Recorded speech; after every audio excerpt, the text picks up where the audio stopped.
questions under the theme, Role of Faith and Influence on Policing in GBV and Political Imprisonment, as you were part of the pilgrimage that we had for Pan-African. So I just want to know, how was the experience with Pan-African? But before we go that, please introduce yourself and what are you doing at your office?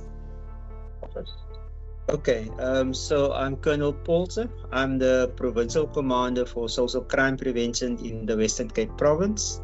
And under that portfolio, I also touch on community policing, partnership policing, spiritual crime prevention, youth crime prevention, safer schools, and then crime awareness programs. All right, thank you so much. So can you tell us how was your experience with the Pan-African conference, or the whole pilgrimage that you were part of? Yeah. No, for me and for my team, including my provincial commander, it was a very great experience for us to partner with SAFFI, but also to have insight in terms of what is happening in our SADC countries and the 3 countries that was present and part of the pilgrimage. We actually still excited in terms of the engagements. We also could see that there is a need to collaborate more with NGOs like yourselves. It also gives us a footprint in terms of where we need to focus and strengthen our work from the police side. But in terms of your Pan-African conference, it's also opened us to other possibilities. Also for myself, that I can also look in terms of where I can focus after my police career, which entities I can focus on and also collaborate with going forward. So that was also an eye-opener for me in terms of that there is also beyond our borders, there's also much work to be done to assist other countries in terms of what we call in terms of our democracy, and also specifically as it relates to crime, and then also what role religious fraternities can play in assisting communities as well as countries in policing and ensuring that we adhere to human rights, but also give the proper services to our victims of crime in our various communities and countries. Okay, thank you so much. So can you just tell me what are the challenges in this country, South Africa, in addressing GBV? Okay, the challenges for me, and I was just before you emailed me, the challenge is always in terms of how do we respond, and also in terms of if we respond, do we respond effectively? And if we do, can the person that was at the end of receiving that particular service, are they happy with that particular service? And is there still room for improvement? But in essence, do we adhere to victims' rights? And in terms of how we promote ourselves as organizations that we are there to serve, does our members at the lowest level adhere to that code of conduct so that we don't, and you can see our members doesn't, because we still get service complaints on a daily basis in terms of how our organization conducts ourselves when we're dealing with victims of crime. Okay, thank you so much. So what is the role of faith and culture in addressing GBV and IPA? You know, in the last 5 years, we as an organization from our national level already acknowledged, or we said that we as the police, as law enforcement agencies, we cannot deal with crime on its own. We can the law enforcement part, but we don't touch the social ills with our response or our active response as a police organization. And that is where we saw and also came up with our spiritual crime prevention framework and strategy, so that we can reach our spiritual leaders to assist us in addressing crime and also to address crime in other perspective, from a religious perspective. Because remember, when we talk about spiritual crime prevention, we speak to our congregations, we speak to our community, victims and perpetrators that access services at religious fraternities. And what better platform is there for a religious leader that can speak on the issues that affect us in terms of crime, but also in where the religious leader or the church can be a resource in terms of when people need to seek help, advice, or need to be referred to appropriate services. And I think that is a critical part of being in partnership with religious leaders and religious fraternities.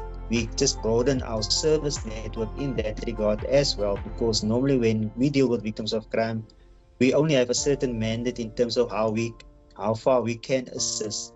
But then in terms of follow-up counseling, follow-up support, then our religious fraternities become a referral network where we can refer people to their respective religious leaders.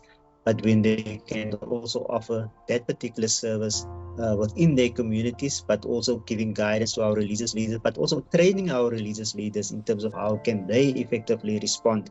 Because it's not always that the victims report to us as the police, they also report to their religious leaders. And with a partnership with the religious leaders, they then also have a referral network to us as the police in terms of dealing with their particular complaints that they do receive. Oh, that's great. That's so great. And so how is SAFFI's work relevant in eradicating GBV and IPA in an African continent? No, it's totally relevant. If you see the latest news in terms of the war in the Congo, where our army members is also affected, you can see there's still a lot that we, as from South Africa and organizations like SAFFI, can still do in other countries. In terms of our pilgrimage, if you saw Gambia and the other two countries that was part of Liberia and Ghana, and you could see the gaps that is there in terms of our implementation policies, how we deal with GBV, and in terms of their particular countries where there's still big gaps that needs to be filled. But also part of that is that, and also what I said is that we don't have the best, but at least we have advanced in this regard as a country, and that is what we can offer to our African countries also, that particular expertise, because we've worked through the challenges. We're still facing challenges, but we at the level where we can say as government departments we can contribute. We are in the space of GBV, and we can already see the issues that those countries, when they report to us, we can relate to certain things because we have worked through those already, and our was amended to address those issues in our country. And that is also where SAFFI, in terms of that background, where SAFFI has the partners here in South Africa, like us as the police, as well as other departments. I think SAFFI has a bigger footprint in terms of rendering services in other countries. And I'm thinking also in my church, in terms of we normally send out our members from our church to other countries. I just can't get to the name that we normally call them, but they do other countries, and then they are faced with these challenges in other countries. But the expectation is that everything is working properly in South Africa, but when they go to mission work, that the missionaries that we send, when they go do missionary works in other countries, they are faced with huge challenges, and it's tough for them to be a missionary in those countries, whereas they come from South Africa, where these things are governed to the abilities.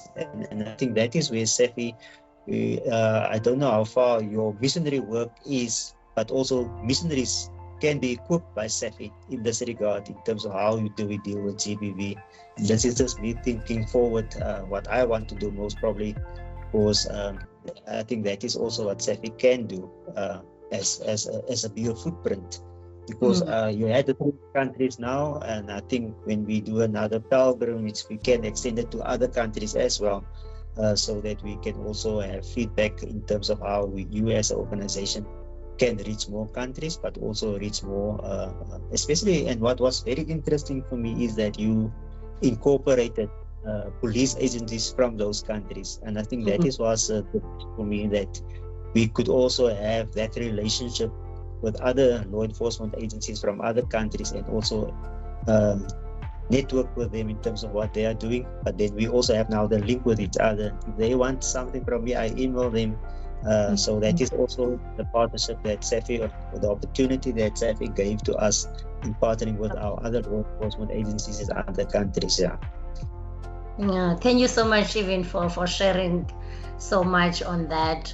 So this is my last question to you. How do you take forward SAFFI's Pan-African initiative in listening and learning in your area of work?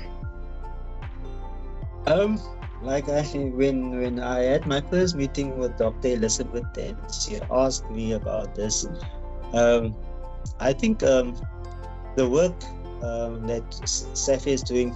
Just give me the latter part of your question. Okay, so how do you take forward SAFFI's Pan-African initiative in listening and learning? Because the whole pilgrimage, it was about listening and learning. So how do you take it forward in your area of work? Yeah, in my area of work, in terms of taking it forward, I always promote partnership policing for all of our police officers. And there's a lot of SAFFIs out there as well in the communities. And it is in the best interest of our local police stations to formalize partnership with organizations like yourself, as well as the religious fraternities.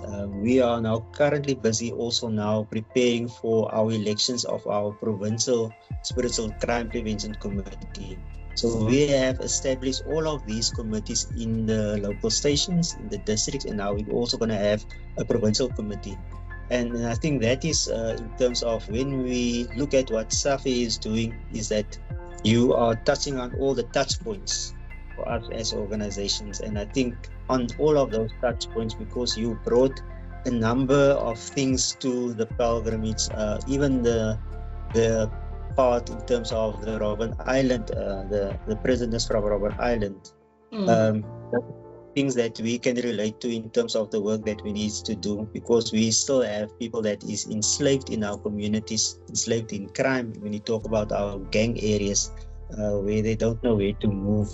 So for what SAFFI is doing in terms of the work, I think it's a big footprint, but also it's relevant in terms of the work that you do, and in terms of how SAFFI is positioning themselves in our various communities, but also the factor that I saw in there that you also have a footprint with our community safety structures, like your CPF, as well as our victim support volunteers in certain communities, and that is one thing that I can say you tick most of the boxes, because you can't do this work in isolation, but you're also respectful of the work that we as the police do, but also other safety structures, and you try by utmost to also accommodate that. And that is also what, in terms of your last question, that you are very accommodative in terms and also respectful to the work that has been done.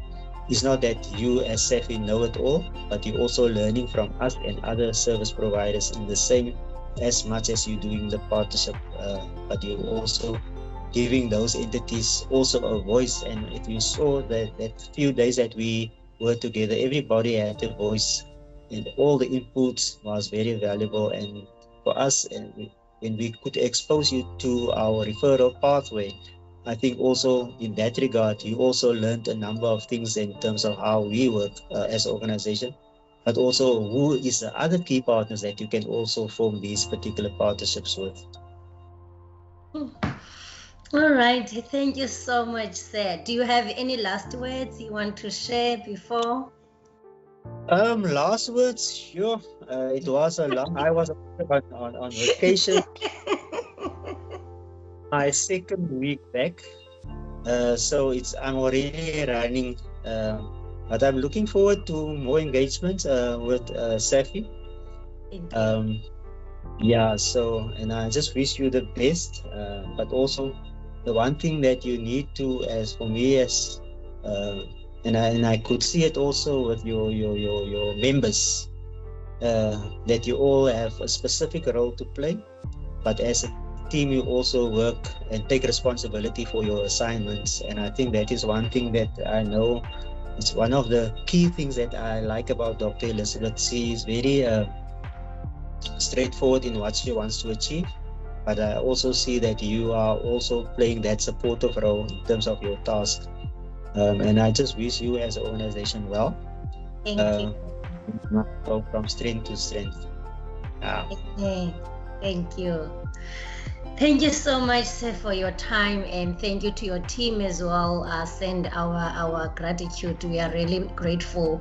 It was a great experience being with your team, and Brigadier for being there until the end. It was so encouraging and promising that really this country, there's an improvement. There's a lot of change. So thank you so much for your time as well to avail yourself. I know everyone is busy this time.